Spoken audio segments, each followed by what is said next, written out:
Hello ladies and gentlemen, my name is Angus and I'm from IGS Electronics, and today it's time for ATV320, Schneider Electric's latest drive. That is I think, don't quote me on it, a replacement, not really that replacement, but replacement for ATV312.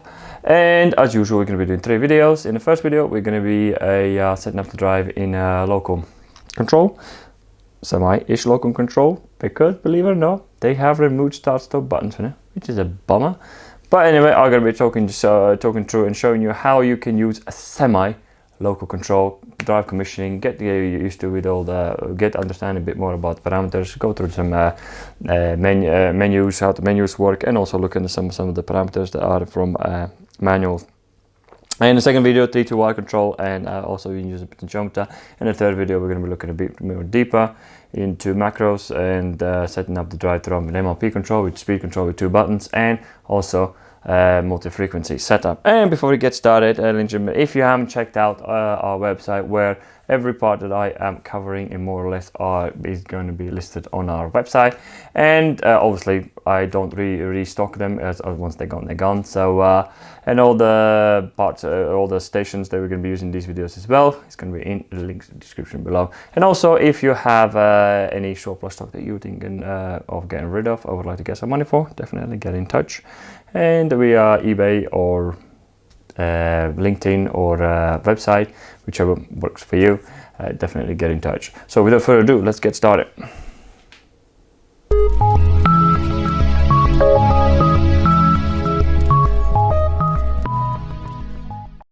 Okay, all wired up, ready to go, powered on. So the first thing we're going to look at is the wiring. So the wiring in here for the power source, right in here, right under it, as you can see down there, we've got a line and a neutral, and there's a VUW. Those are all 3 for going for the motor. And obviously this plate in here, that's an optional, but you can connect your earth on this guy in here if you wish to. I put it on there for the time being. And the next, let's look at the terminals. In the first terminal, actually not the terminals, but the switches. We're going to look at these two switches in here. The first one in here, which is a switch 2, that is actually determining, determining what digital input 6 does, and definitely check out a bit more about it in installations manual that is going to be in description below. By the way, the more explanation what each of these terminals means, you are only able to find that out in installations manual, so definitely check it out. And the next switch, it is switch 1, which determines how the digital inputs will be controlled, and you can find more information about it in page 89, right down there, 89 installations manual, what each position will do to the wiring of digital input. So check that out as well. And if you want to find out more information of what each of these components in here does, go to page 120 in installations manual, and it will open up a page like that for you, which will explain exactly what each terminal means and does. But for the quick view, let's have a look. This will be your analog inputs and outputs, your relays, and your digital inputs in there. And right in here in the bottom, that's something to do with the open collector output configurable as sync on source using switch 1. So again, that's a bit more in depth. We're not going to be going through that. So because today's video is more or less commissioning, going through over the drive and things like that. So regarding a local run, you are going to be very limited for the local run, which I'm going to demonstrate in a minute. But as you can see, there is no start stop button, which they have removed, which is quite interesting because everyone else is keeping, but they decided to move it. So we're not going to be able to power up the drive from a local run. There's going to be some local run, which we're going to test out in a minute. But next, let's have a look at it, the full commissioning. Next, let's talk about a little bit about the menu structure, which is quite confusing and quite difficult to get your head around at the beginning, I'm not gonna lie. But once you sort of more or less are there, you start understanding what is what. But again, I'm not particularly big fan of how this menu has been structured and how the the programming of the drive has been built, but once you get your head around it, it is a pretty straightforward. So the menu, once you click the green button, push in there, which is called enter button, and you got the escape button. That's only 2 buttons you got. First one you got reference. There's not much going down there. That will show you later on when we're going to do with the referencing. And the next one in here is for monitoring, and the main thing you're going to be using it is your configuration. And in the configuration there is 3 subgroups. First, a subgroup is FCS. That will be your factory settings menu, which you're going to get into in a minute for factory reset.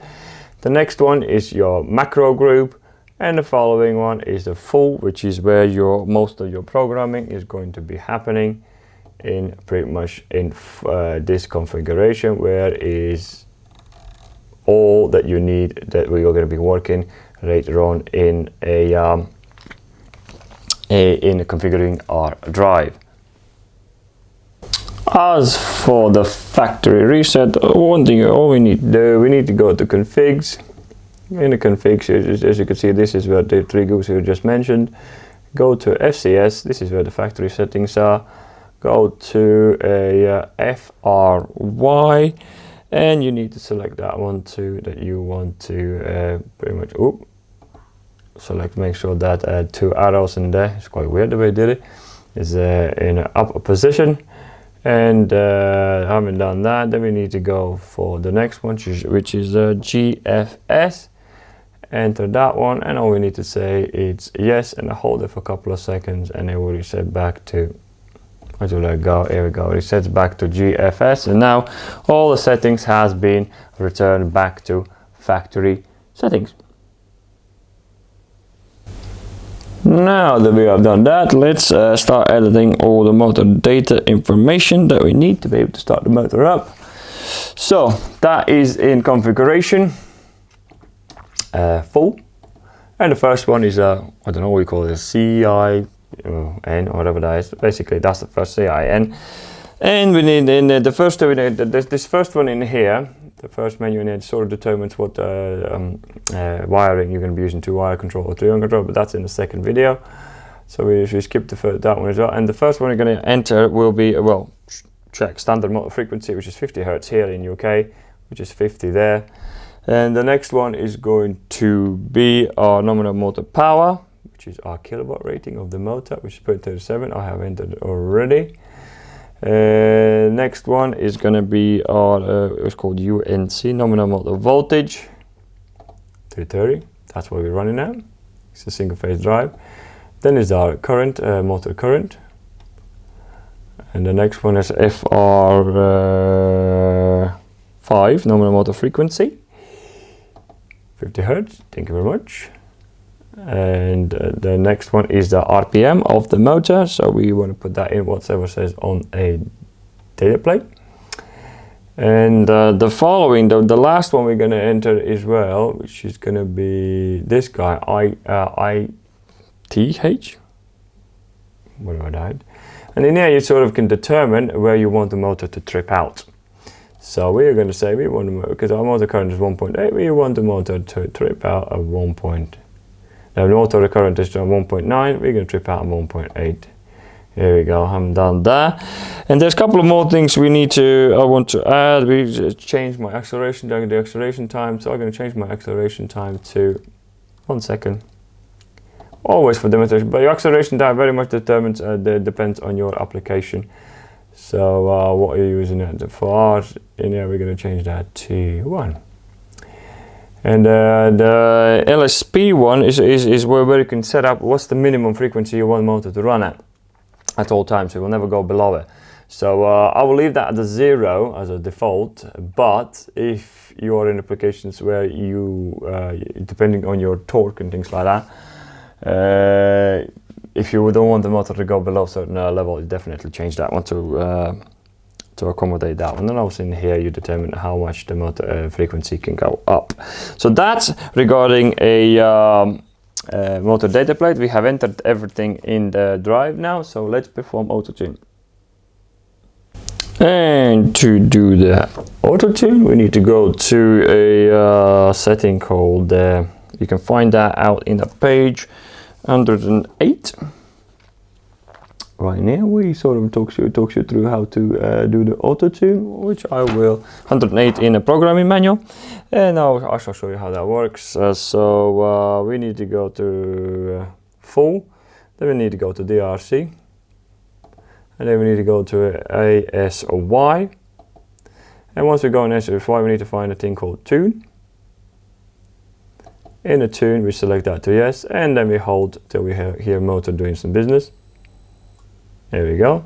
Auto tune has been done, and to check is if auto tune how auto tune has been performed, you can check in the next parameter, which is a TUS or whatever you TUS, and as you can see down there, it says done.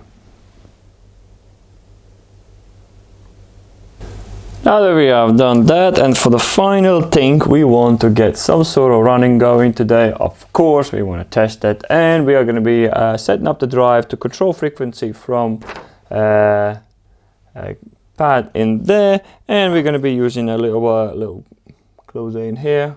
We're going to close the 24 and DI1, which is by default forward, to see how the motor runs. But first things we need to do some programming to be able to control the speed with a this little scrolly bit in there.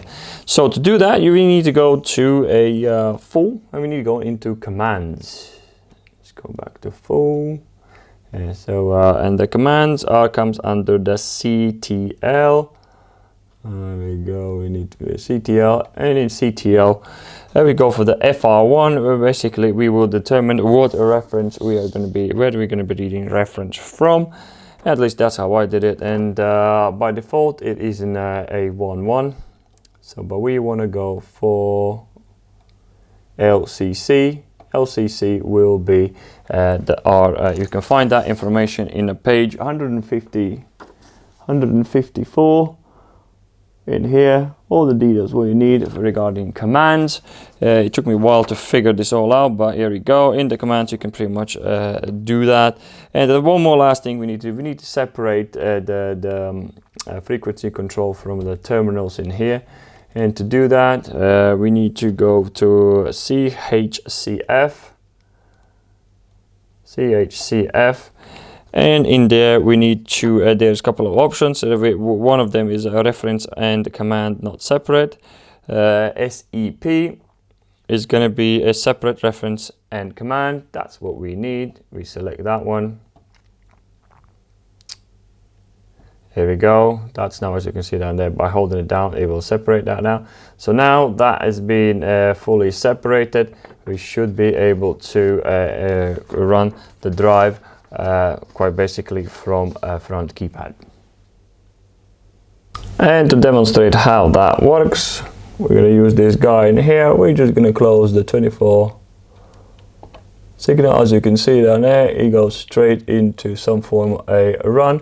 So next thing you need to do, click the run button. As you can see, it comes at reference, which I talked at the very beginning of the video. And by going into reference now, as you can see, by turning it, I can